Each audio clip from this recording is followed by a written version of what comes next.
There's an assumption that's often made, which is simply not true when people think about education. And the assumption is that life is linear, that you can anticipate and foresee and predict the lives that people will have.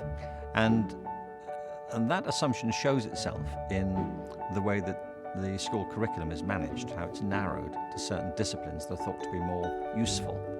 It shows itself in the obsession with standardized testing.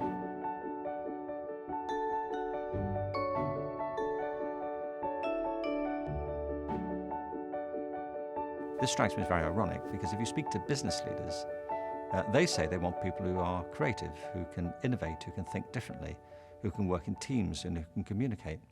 All the things which are not now being taught in schools that have to submit to these rather standardized programs and policies.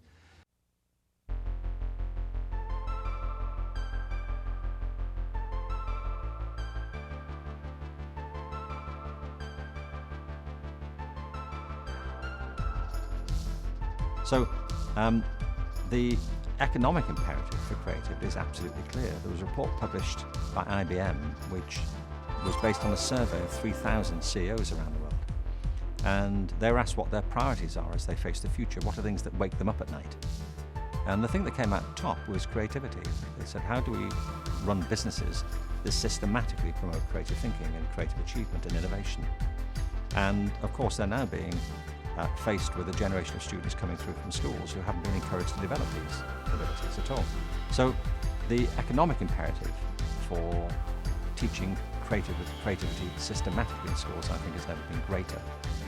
And that requires a transformation in the way that schools work, because they weren't designed to do it, so they have to be redesigned if they are to do it. But there's a big cultural imperative here too, because the world is getting more complicated. It's getting more connected, it's becoming more challenging. And many of the challenges that we face collectively as a species are cultural as much as they are environmental. And finding ways to live together in the world that's become more nuanced, more interdependent, more dynamic, more connected, is really a task for education. Imagination! And for all these reasons, creativity to me is not an option, it's an absolute necessity.